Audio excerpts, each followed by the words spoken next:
வணக்கம். புதுவையில் நடைபெற்ற பல்வேறு நிகழ்வுகளை பார்ப்பதற்கு முன்பு தலைப்புச் செய்தியை காண்போம். டிவிஎஸ் நிறுவனத்தின் புதிய பைக் அறிமுகம். ஜேகே டிவிஎஸ்ஸில் அறிமுகமானது அப்பாச்சி RTR 310. இந்தியா பாகிஸ்தானை வென்ற தினம். போர் வீரர்கள் நினைவிடத்தில் அஞ்சலி. புதுச்சேரி அரசு சார்பில் முதன்முறையாக பிரிக்காஸ்ட் கற்களை கொண்டு கட்டிடம். 45 கோடியில் மும்முரமாக நடைபெறும் பணிகள். இனி விரிவான செய்திகள். புதுச்சேரி கடற்கரையில் உள்ள போர் வீரர்களின் நினைவிடத்தில் முதலமைச்சர் ரங்கசாமி உள்ளிட்ட முப்படை வீரர்கள் மரியாதை செலுத்தினார்கள். 1971ஆம் ஆண்டு நடைபெற்ற இந்தியா பாகிஸ்தான் போரில் இந்தியா வெற்றியடைந்தது. வங்கதேசம் என்ற தனி நாடு உருவாக காரணமாக இருந்த இந்த போரில் பாகிஸ்தான் படைகள் சரணடைந்த நாளான டிசம்பர் 16 ஒவ்வொரு ஆண்டும் வெற்றி தினமாக அனுசரிக்கப்படுகிறது. 13 நாட்களுக்கு நடந்த இந்த போரில் டிசம்பர் 16ஆம் தேதியில் பாகிஸ்தான் ராணுவ ஜெனரல் அமீர் அப்துல்லா கான் நியாசி இந்திய ராணுவத்திடம் 93,000 படை வீரர்களோடு சரணடைந்தார். அதுவரை கிழக்கு பாகிஸ்தானாக இருந்த நிலப்பகுதி இந்த போருக்கு பிறகுதான் வங்கதேசம் என்ற தனி நாடாக உருவானது. தரைவழி தாக்குதலில் பாகிஸ்தான் படைகளில் 8,000 பேர் கொல்லப்பட்டனர். இந்திய படைகளில் 3,000 பேர் வீரமரணம் அடைந்தனர். இந்த போரில் இந்தியா வெற்றி பெற்ற தினத்தை கொண்டாடும் வகையிலும் போரில் வீரமரணம் அடைந்த இந்திய வீரர்களுக்கு அஞ்சலி செலுத்தும் விதமாக புதுச்சேரி கடற்கரையில் போர் வீரர்கள் நினைவிடத்தில் நடைபெற்ற நிகழ்ச்சியில் முதலமைச்சர் ரங்கசாமி, சபாநாயகர் செல்வம், அமைச்சர்கள், தலைமை செயலாளர், காவல்துறை உயர் அதிகாரிகள், முப்படைகளின் அதிகாரிகள், ஓய்வு பெற்ற ராணுவ வீரர்கள் மலர் வளையம் வைத்து அஞ்சலி செலுத்தினர். டிவிஎஸ் நிறுவனத்தின் அப்பாச்சி RTR 310 புதிய பைக் அறிமுக நிகழ்ச்சி புதுவை ஜேகே டிவிஎஸ்ஸில் நடைபெற்றது. இருசக்கர வாகன தயாரிப்பில் உலக புகழ்பெற்ற நிறுவனமான டிவிஎஸ் நிறுவனம் தங்களது வாடிக்கையாளர்களை கவரும் விதமாக பல்வேறு உலகத்தரம் வாய்ந்த இருசக்கர வாகனங்களை அறிமுகம் செய்து வாடிக்கையாளர்களை தங்களது பக்கம் இழுத்து வருகிறது. அந்த வகையில் புதுவை 100 அடி சாலை முதலியார்பேட்டையில் அமைந்துள்ள ஜேகே டிவிஎஸ் நிறுவனத்தின் தங்களது புதிய வரவான அப்பாச்சி RTR 310 என்ற புதிய ரக இருசக்கர வாகனத்தை வாடிக்கையாளர்களை கவரும் விதமாக அறிமுகம் செய்தனர்.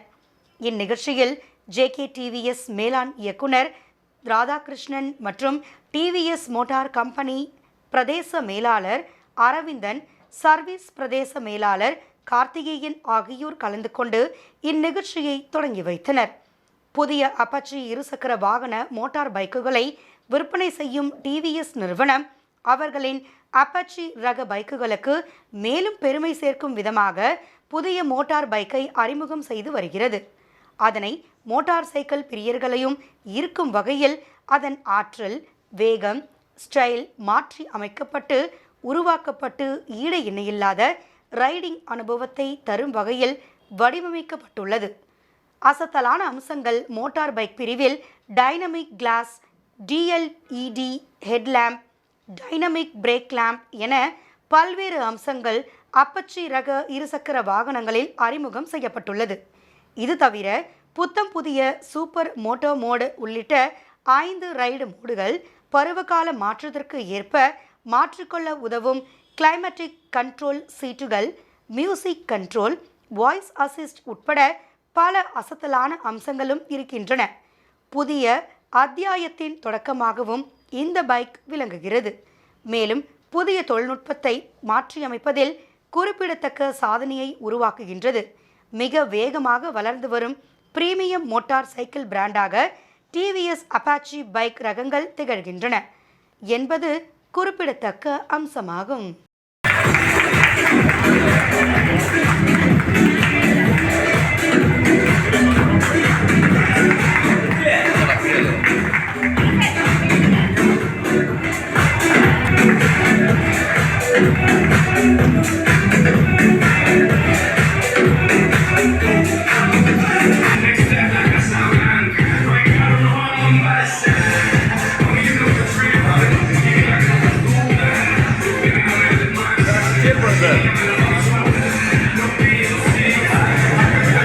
புதுச்சேரி அரசின் சார்பில் முதன்முறையாக பிரிக்காஸ்ட் கற்களை பயன்படுத்தி ரூபாய் 45.5 கோடியில் 216 வீடுகள் கொண்ட அடுக்குமாடி குடியிருப்பு பணிகள் கட்டும் பணி மும்முரமாக நடைபெற்று வருகிறது. புதுச்சேரி ராஜ்பவன் தொகுதிக்குட்பட்ட குமரகுரு பள்ளத்தில் இருந்த அடுக்குமாடி குடியிருப்புகள் சேதமடைந்த நிலையில் ஸ்மார்ட் சிட்டி திட்டத்தின் கீழ் 45.5 கோடி ரூபாயில் பொதுப்பணித்துறை மூலம் அப்பகுதியில் 2 கட்டிடங்களாக 12 தளங்களுடன் 216 வீடுகள் கட்டும் பணி கடந்த ஜனவரியில் தொடங்கப்பட்டது. வழக்கமாக செங்கல், சிமெண்ட் வைத்து கட்டிடம் கட்டுவது வழக்கம். தற்போது புதுச்சேரி அரசின் சார்பில் முதன்முறையாக செங்கல்லுக்கு மாற்றாக பிரிகாஸ்ட் கற்களை பயன்படுத்தியுள்ளனர். இதுகுறித்து பொதுப்பணித்துறை அதிகாரிகள் தெரிவிக்கையில், செங்கல்லுக்கு மாற்றாக interlock, AOC, precast, hollow block ஆகியவற்றின் மூலம் கட்டிடங்கள் கட்டப்படுகின்றன. இதனால் கட்டுமான செலவு குறையும், பணிகளும் விரைவாக முடியும். இதுவரை தனியார் கட்டிடங்கள் மட்டுமே இக்கற்களை பயன்படுத்தி கட்டினர். புதுச்சேரியில் முதன்முறையாக அரசு தரப்பில் பிரிகாஸ்ட் கற்களை கொண்டு 12 தளங்களுடன் கூடிய 2 கட்டிடங்களாக அடுக்குமாடி குடியிருப்புகள் கட்டப்படுகிறது. இந்த குடியிருப்பில் உள்ள ஒரு வீடு 400 சதுர அடியில் அமையும். அதில் வரவேற்பு அறை, சமையலறை, சிறிய அறை, கழிப்பறை அடங்கியிருக்கும். இங்கு பயன்படுத்தப்படும் பிரிகாஸ்ட் கற்கள் காஞ்சியில் தயாராகி வருகிறது. செங்கல்லில் செய்வதை போன்று பிளம்பிங், எலக்ட்ரிசிட்டி பணிகள் செய்யலாம். இதனால் பணிகள் விரைவாக நடக்கிறது. 50 ஆண்டுகளுக்கு இக்கற்கள் சேதமாகாது. குறித்த காலத்திற்குள்ளும் கட்டிட பணிகளை நிறைவு செய்வோம் என்று தெரிவித்தனர். மார்கழி மாதம் நாளை துவங்க உள்ள நிலையில் புதுச்சேரியில் கலர் கோல மாவு ஒரு படி 10 ரூபாய் என்பதால் பொதுமக்கள் ஆர்வத்துடன் வாங்கி செல்கின்றனர். மார்கழி மாதத்தில் அதிகாலையில் வீட்டு வாசல்களில் வண்ண கோலமிடுவது வழக்கம். அதன்படி பெண்கள் கலர் மாவால் வண்ண கோலம் போடுவதில் ஆர்வம் காட்டி வருகின்றனர். இதனால் மார்கழி மாதத்தில் கடைகளில் கலர் மாவு விற்பனை அதிக அளவில் இருக்கும். அதன்படி இந்த வருடம் மார்கழி மாதம் நாளை தொடங்க உள்ள நிலையில் புதுச்சேரி கதிர்காமம் சாலை, நேரு வீதி மார்க்கெட், நெல்லித்தோப்பு மார்க்கெட், சாரம், லாஸ்பேட்டை உள்ளிட்ட பல்வேறு பகுதிகளில் கலர் கோலமாவுகளின் விற்பனை அமோகமாக நடைபெற்று வருகிறது. ஒரு படி கலர் கோலமாவு 10 ரூபாய்க்கு விற்பனை செய்யப்படுகிறது. அது மட்டுமின்றி அதிக அளவில் கலர் கோலமாவு வாங்குபவர்களுக்கு விலை குறைத்தும் விற்பனை செய்யப்படுவதால் பொதுமக்கள் ஆர்வத்தோடு வாங்கி செல்கின்றனர். பாகூர் தொகுதி சட்டமன்ற உறுப்பினர் செந்தில்குமார் பிறந்தநாளை முன்னிட்டு பார்த்திபன் தலைமையில் ஸ்ரீ மணக்குள விநாயகர் கோவிலில் தங்கத்தேர் இழுக்கப்பட்டு அன்னதானமும் வழங்கப்பட்டது. புதுச்சேரி பாகூர் தொகுதி சட்டமன்ற உறுப்பினர் செந்தில்குமார் பிறந்தநாளை முன்னிட்டு காட்டுக்குப்பம் ஆதரவாளர் பார்த்திபன் தலைமையில் ஸ்ரீ மணக்குள விநாயகர் கோவிலில் தங்கத்தேர் இழுக்கப்பட்டு அன்னதானம் வழங்கப்பட்டது. இந்த நிகழ்ச்சியில் காட்டுக்குப்பம் பார்த்திபன், மதுகிருஷ்ணாபுரம் சிவபிரகாசம், சுந்தர், தமிழ் மற்றும் ஞானவேல், பாஸ்கர், சத்யா, வேலவன், ராமகிருஷ்ணன், பலராமன், அரசகுமரன், மணிவண்ணன், விக்னேஷ், சூர்யா, விவேகானந்தன், நந்தகோபால் ஆகியோர் பங்கேற்றனர்.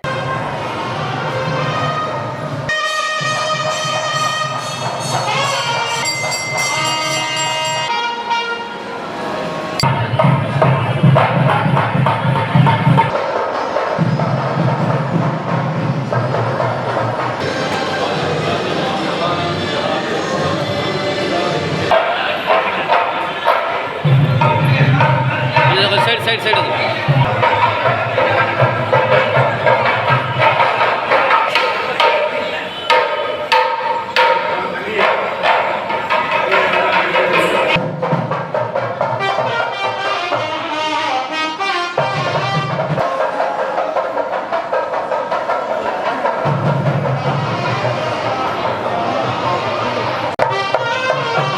செல்வராஜ் செட்டியாரின் நினைவு தினத்தை ஒட்டி தலைமை செயலகம் அருகே உள்ள அவரது திருவுருவ சிலைக்கு மீனவ பஞ்சாயத்தாரர்கள் மாலை அணிவித்து மரியாதை செலுத்தினர். செல்வராஜ் செட்டியார் என்பவர் தனது சொத்துக்களை பலருக்கு தானமாக கொடுத்துள்ளார். இதனையடுத்து அவருக்கு புதுச்சேரி தலைமை செயலகம் அருகே திருவுருவ சிலை வைக்கப்பட்டுள்ளது. இந்நிலையில் செல்வராஜ் செட்டியார் நினைவு தினம் அனுசரிக்கப்பட்டது. புதுச்சேரி கடற்கரை சாலை தலைமை செயலகம் அருகில் உள்ள அவரது திருவுருவ சிலைக்கு புதுச்சேரியில் உள்ள அனைத்து மீனவ பஞ்சாயத்தாரர்கள் செல்வராஜ் செட்டியார் திருவுருவச் சிலைக்கு மாலை அணிவித்து மரியாதை செலுத்தினர். வீர வணக்கம், வீர வணக்கம், வீர வணக்கம், வீர வணக்கம். செல்வராஜ் செட்டியாருக்கு வீர வணக்கம். பிரெஞ்சு இந்திய முதல்வருக்கு, பிரெஞ்சு இந்திய முதல்வருக்கு அமைப்புகளின் சார்பாக, அனைத்து அமைப்புகளின் சார்பாக அரசு ஊழியர் சங்கங்களின் சம்மேளனத்தின் 48ஆம் ஆண்டு அமைப்பு தினம் மற்றும் முன்னாள் தலைவரின் நினைவேந்தல் நிகழ்ச்சி நடைபெற்றது. புதுச்சேரி முல்லைநகர் பகுதியில் அமைந்துள்ள அரசு ஊழியர் சங்கங்களின் சம்மேளன கட்டிடத்தில் அமைந்துள்ள 48ஆம் ஆண்டு அமைப்பு தினம் மற்றும் முன்னாள் தலைவரின் 12ஆம் ஆண்டு நினைவேந்தல் நிகழ்ச்சி நடைபெற்றது.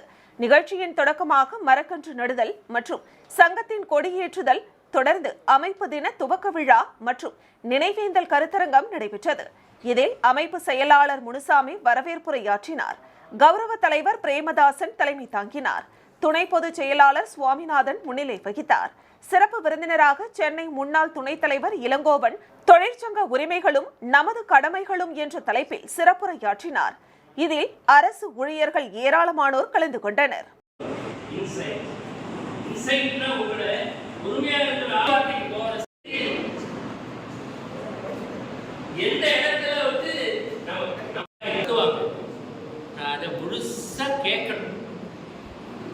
அதே மாதிரிதான் அதிகாரிகள்கிட்ட பேர் அந்த திட்டமிட்டு போக. விளம்பர இடைவெளிக்கு பிறகு செய்திகள் தொடரும்.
செய்திகள் தொடர்கிறது.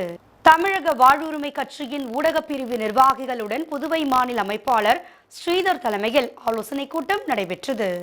தமிழக வாழ்வுரிமை கட்சியின் தலைவர் வேல்முருகன் ஆணைக்கிணங்க புதுச்சேரியில் ஊடகப் பிரிவு நிர்வாகிகளின் கலந்தாய்வு கூட்டம் மாநில அமைப்பாளர் ஸ்ரீதர் தலைமையில் நடைபெற்றது. இதில் மகேஷ், லூர்து, சிவகுமார் ஆகியோர் முன்னிலை வகித்தனர். சுரேஷ் வரவேற்புரையாற்றினார். மாநில ஊடகப் பிரிவு தலைமை ஒருங்கிணைப்பாளர் ஜோதி குமாரவேல் ஊடகப் பிரிவு குறித்து விளக்க உரையாற்றினர்.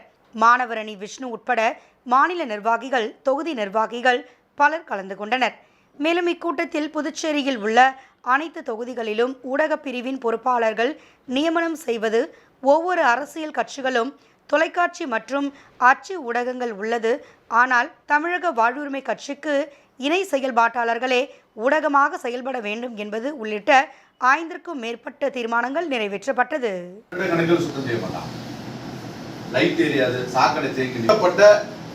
நீர்நிலை அதிகாரியை டேக் பண்ணி இவர் தமிழன் போட்டிருக்காரு அப்படிங்கிறது தெரிஞ்சிடும்.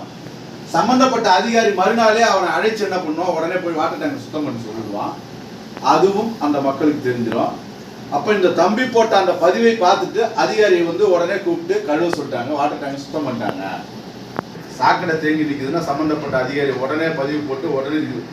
RR மகளிர் சுய உதவிக்குழு கூட்டமைப்பு மற்றும் விழுப்புரம் கன்னிகா பரமேஸ்வரி ஜவுளி மாளிகை இணைந்து பாகூர் கூட்டுறவு சங்க அலுவலகத்தில் தையல் பயிற்சி அலுவலக திறப்பு விழா நடைபெற்றது. மனிதநேயம் RR மகளிர் சுய உதவிக்குழு கூட்டமைப்பு மற்றும் விழுப்புரம் கன்னிகா பரமேஸ்வரி ஜவுளி மாளிகை இணைந்து பாகூர் பகுதியில் உள்ள கூட்டுறவு சங்க அலுவலகத்தில் ஆயத்த ஆடை தயாரிக்கும் பணியும் மற்றும் தையல் பயிற்சி அலுவலகத்தை பாகூர் சட்டமன்ற உறுப்பினர் செந்தில்குமார் ரிப்பன் வெட்டி குத்துவிளக்கேற்றி திறந்து வைத்தார்.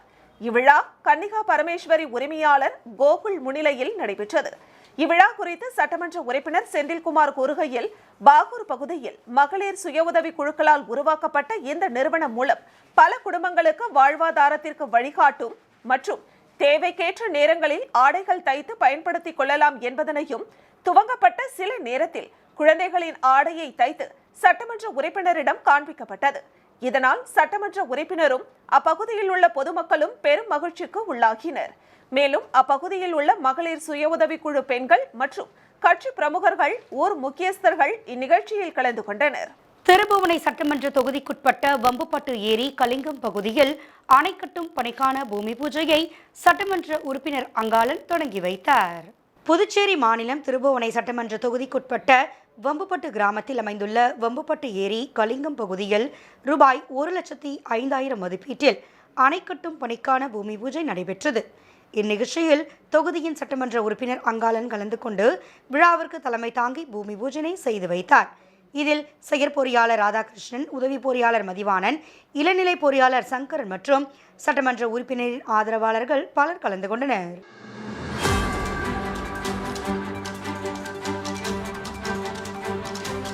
திண்டிவனத்தில் பெண்கள் பாதுகாப்பு வன்கொடுமைக்கு எதிரான விழிப்புணர்வு பேரணியை அமைச்சர் செஞ்சி மஸ்தான் தொடங்கி வைத்தார். திண்டிவனத்தில் விழுப்புரம் மாவட்ட சமூக நலத்துறை சார்பில் பெண்களுக்கு எதிரான வன்கொடுமை ஒழிப்பு விழிப்புணர்வு பேரணி நடைபெற்றது. மாவட்ட சமூக நலத்துறை பெண்கள் மற்றும் குழந்தைகளுக்கு எதிரான குற்ற தடுப்பு பிரிவு, காவல்துறையினர், குழந்தைகள் பாதுகாப்பு அலகு, திண்டிவனம் வருவாய்த்துறை மற்றும் அப்பல்லோ பயிற்சி நிலையம், மக்கள் மருந்தகம், அதேகம் பெண்கள் கண்ணியமயம் ஆகியவை இணைந்து நடத்திய விழிப்புணர்வு பேரணியை தமிழக சிறுபான்மையினர் நலன் மற்றும் வெளிநாடு வாழ் தமிழர் நலத்துறை அமைச்சர் செஞ்சி மஸ்தான் உறுதிமொழி வாசிக்க அனைவரும் அதனை ஏற்று கொடியசைத்து தொடக்கி வைத்தார். வட்டாட்சியர் அலுவலகம் முன்பு தொடங்கிய விழிப்புணர்வு பேரணியானது நகரின் முக்கிய வீதிகள் வழியாக சென்று அப்பல்லோ பயிற்சி மையம் எதிரே நிறைவடைந்தது. பெண் குழந்தைகள் பாதுகாப்பு, குழந்தை திருமணத்தை தடுத்தல், பெண்களுக்கான பாதுகாப்பு சட்டங்கள், வரதட்சணை கொடுமை ஒழிப்பு குறித்த பதாகைகள் மூலம் பொதுமக்களுக்கு விழிப்புணர்வு ஏற்படுத்தப்பட்டது. இந்நிகழ்ச்சியின் ஒருங்கிணைப்பாளர் லட்சுமிபதி அனைவரையும் வரவேற்றார். மாவட்ட காவல் கூடுதல் கண்காணிப்பாளர் ஸ்ரீதரன், மாவட்ட சமூக நல அலுவலர் ராஜம்பாள், மாவட்ட ஊராட்சி குழு துணைத் தலைவர் ஷீலாதேவி சேரன், மாவட்ட குழந்தைகள் பாதுகாப்பு திட்ட அலுவலர் பார்கவி, திண்டிவனம் உட்கோட்ட காவல்துறை கண்காணிப்பாளர் சுரேஷ் பாண்டியன், வட்டாட்சியர் சிவா, வருவாய் ஆய்வாளர் தொமிலிக், பெண்கள் பாதுகாப்பு அலுவலர் முத்தமிழ் ஷீலா, அதேகம் பின்னகம் சட்ட ஆலோசகர் சீனு பெருமாள், நகரமன்ற தலைவர் நிர்மலா ரவிச்சந்திரன், துணைத் தலைவர் ராஜலட்சுமி வெற்றிவேல், திமுக அவைத் தலைவர் டாக்டர் சேகர், ஒருங்கிணைந்த சேவை மைய நிர்வாக அலுவலர் பத்மாவதி, சமூக நல ஒருங்கிணைப்பாளர் கஜலட்சுமி, மகளிர் காவல் நிலைய உதவி ஆய்வாளர்கள் கலைச்செல்வி, ஜோதி, ராதா, கீதா, தீபா, முத்துலட்சுமி, தமிழ்ச்செல்வி, போக்குவரத்து காவல் ஆய்வாளர் கலையரசன், சட்டம் சார்ந்த அலுவலர் நெப்போலியன், அதேகம் ஒருங்கிணைப்பாளர் ஆர்த்தி எப்சிபா, முருகன், அப்பல்லோ பயிற்சி நிறுவனத்தார் முரளிக்கண்ணன், பெருமாள் ராஜா மற்றும் மாவட்ட காவல்துறை, வருவாய்த்துறை, அரசு அலுவலர்கள், மாணவ மாணவிகள், பொதுமக்கள் என ஏராளமானோர் இந்நிகழ்ச்சியில் பங்கேற்றனர். ஆண்டிப்பட்டி அருகே கொத்தப்பட்டி கிராமத்தில் கருங்கற்களால் கட்டப்பட்ட காளியம்மன் கோவிலில் 48 நாள் மண்டல பூஜை நடைபெற்றது. தேனி மாவட்டம் ஆண்டிப்பட்டி ஒன்றியத்தில் உள்ள உடையங்குளம் புதுப்பட்டி என்ற கொத்தப்பட்டி கிராமத்தில் பழமை வாய்ந்த ஸ்ரீ காளியம்மன் கோவிலின் மகா கும்பாபிஷேகம் கடந்த அக்டோபர் மாதம் 27ஆம் தேதி சிறப்பாக நடைபெற்றது. அதனைத் தொடர்ந்து கோவில் வளாகத்தில் 48 நாட்களாக சிறப்பு பூஜைகள் தொடர்ந்து நடைபெற்று வருகிறது. 48வது நாளான மண்டல யாகசாலை பூஜையில் பல புண்ணிய தலங்களிலிருந்து கொண்டு வரப்பட்ட புனித நீர் பூஜிக்கப்பட்டது. அதனைத் தொடர்ந்து மேலத்தாளங்கள் முழங்க கடங்கள் புறப்பாடாகி மூலவர் காளியம்மனுக்கு புனித நீர் மூலம் அபிஷேகம் செய்யப்பட்டு அதனைத் தொடர்ந்து சிறப்பு அபிஷேக ஆராதனைகளும் நடைபெற்றது. மேலும் பரிவார தெய்வங்களான முத்தாலம்மன், மாரியம்மன் கோவில்களிலும் அபிஷேக ஆராதனைகள் நடைபெற்றது. அப்பொழுது வானத்தில் கருடன்கள் வடமிட்டு வாழ்த்தியதால் பக்தர்கள் பக்தி பரவசம் அடைந்தனர். பெண்கள் வீடு தவறாமல் வந்திருந்து பொங்கல் வைத்து அம்மனுக்கு படைத்தனர். அதனைத் தொடர்ந்து பக்தர்களுக்கு அன்னதானம் நிகழ்ச்சியும் நடைபெற்றது. விழாவிற்கான ஏற்பாடுகளை ஊர் நாட்டாமை குயிலன், சேவைக்காரர் ராமகிருஷ்ண பூசாரி, மாரியப்பன் உட்பட கிராம மக்கள் செய்திருந்தனர்.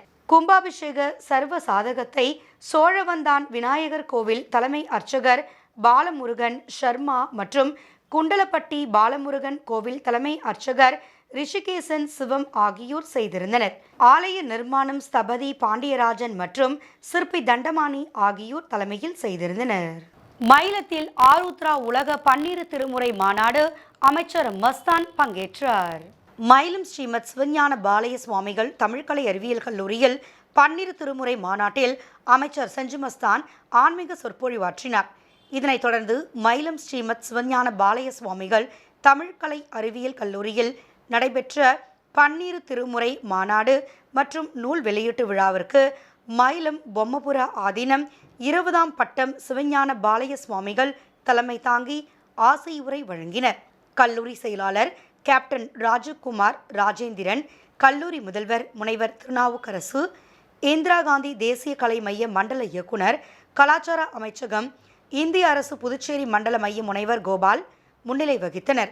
பன்னீர் திருமுறை மாநாட்டில் தமிழ்நாடு சிறுபான்மையினர் மற்றும் வெளிநாடு வாழ் தமிழர் நலத்துறை அமைச்சர் செஞ்சி மஸ்தான் இட்டலிங்க யோகா என்னும் நூலை வெளியிட்டு சிறப்புரையாற்றினார். குன்றக்குடி பொன்னம்பல அடிகளார் சிறப்பு விருந்தினராக கலந்து கொண்டு மாநாட்டில் பேசினார். இதனைத் தொடர்ந்து பல்வேறு துறைகளில் சிறந்து விளங்கிய மங்கையர்க்கரசி விருதுகள், முனைவர் முத்தமிழ் முரசு விருது, சென்னை ராணி மேற்கல்லூரி கமலா முருகன் மகாகவி சுப்பிரமணிய பாரதியின் பேத்தி கவிஞர் உமா பாரதி தமிழ் செம்மல் விருது, கடையநல்லூர் அரசு கல்லூரி முதல்வர் முனைவர் வேலம்மாள் திருக்குறள் தூதர் சாதனை பெண்மணி மதுரையை சேர்ந்த ஜோதி மீனாட்சி, மைசூர் புனித பிலோமினால் கல்லூரி முனைவர் இறைப்பணி இலக்கிய விருது பெற்றார். அருந்தமிழ் முரசு விருது புதுவை திருக்குறள் உலக சாதனையாளர் அமைப்பின் சரவணன் கவிச்சுடர் விருது முனைவர் பிரியா கண்ணன் உள்ளிட்ட 7 பேருக்கு விருதுகள் வழங்கப்பட்டு கௌரவிக்கப்பட்டனர். மாநாட்டு குழுவினர் சிவதிரு பால்வண்ணன், முனைவர் கிங்ஸ்டான் பால் ராஜ், முனைவர் சதீஷ், முனைவர் பாரதி, முனைவர் சுஜாதா, முனைவர் தினேஷ் கார்த்திக், முனைவர் தனராசு, முனைவர் கமலா முருகன், திருமதி சரண்யா, திருமதி ஜெயவித்யா, திருமதி கவிதா, செல்வி சூர்யா சரவணன் உள்ளிட்ட மாநாட்டு குழுவினர் கலந்து கொண்டனர். இந்நிகழ்ச்சியில் பெங்களூரு எழுத்தாளர் இளவரசன் எழுதிய இட்டலிங்க யோகா என்ற நூல் முதல் பிரதியை திருமடத்தை சேர்ந்த விஸ்வநாதன் பெற்றுக்கொண்டார். கம்பன் கழக பொதுச் செயலாளர் ஞானஜோதி சரவணன் நூல் மதிப்புரையாற்றினார். நிகழ்ச்சியில் முனைவர் நாகராஜன், உதவி பேராசிரியர்கள் சிவசுப்பிரமணியன், குமார், கல்லூரி பேராசிரியர்கள் உட்பட பலர் கலந்து கொண்டனர். முடிவில் உதவி பேராசிரியர் வள்ளி நன்றி உரை கூறினார். மிக்ஜாம் புயல் நிவாரண நிதியாக தமது 1 மாத மதிப்பூதியத்தை பெரியகுளம் நகராட்சி நகரமன்ற உறுப்பினர் சண்முக சுந்தரம் மாவட்ட ஆட்சியரிடம் வழங்கினார். தேனி மாவட்டம் பெரியகுளம் நகராட்சி நகர்மன்ற உறுப்பினர் ஓ சண்முக சுந்தரம் தேனி மாவட்ட ஆட்சியர் ஷஜீவனாவை சந்தித்து சென்னை, செங்கல்பட்டு, திருவாரூர், காஞ்சிபுரம் உள்ளிட்ட மாவட்டங்களில் மிக்ஜாம் புயல் பாதிப்பினால் பெரிதும் பாதிக்கப்பட்டு வாழ்வாதாரங்களை இழந்து தவித்து வரும் மக்களுக்கு ஆறுதல் தெரிவித்தும் மழை வெள்ள பாதிப்பு முன்னெச்சரிக்கை நடவடிக்கை மேற்கொண்ட தமிழக அரசுக்கு நன்றி தெரிவித்தும் வெள்ள பாதிப்பிலிருந்து மக்கள் மீண்டு வர வெள்ள நிவாரண நிதியாக தமது 1 மாத மதிப்பூதிய தொகையான 5000 ரூபாயை மாவட்ட ஆட்சித் தலைவரிடம் பெரியகுளம் நகராட்சி நகர்மன்ற உறுப்பினர் சண்முக சுந்தரம் வழங்கினார். இந்நிகழ்வின் போது மாவட்ட வருவாய் அலுவலர் ஜெயபாரதி மற்றும் மாவட்ட ஆட்சியரின் நேர்முக உதவியாளர் சிந்து ஆகியோர் உடனிருந்தனர். மீண்டும் தலைப்புச் செய்திகள். டிவிஎஸ் நிறுவனத்தின் புதிய பைக் அறிமுகம். ஜேகே டிவிஎஸ்ஸில் அறிமுகமானது அப்பச்சி RTR 310. இந்தியா பாகிஸ்தானை வென்ற தினம், போர் வீரர்கள் நினைவிடத்தில் அஞ்சலி. புதுச்சேரி அரசு சார்பில் முதன்முறையாக பிரிக்காஸ்ட் கற்களை கொண்டு கட்டிடம், 45 கோடியில் மும்முரமாக நடைபெறும் பணிகள். இத்துடன் செய்திகள் நிறைவடைந்தன. உங்களிடமிருந்து விடைபெறுவது இந்துமதி வீரப்பன். செய்திகளை உடனுக்குடன் தெரிந்து கொள்ள கமலா தொலைக்காட்சியின் சமூக வலைதளத்தை பின்பற்றவும். நன்றி, வணக்கம்.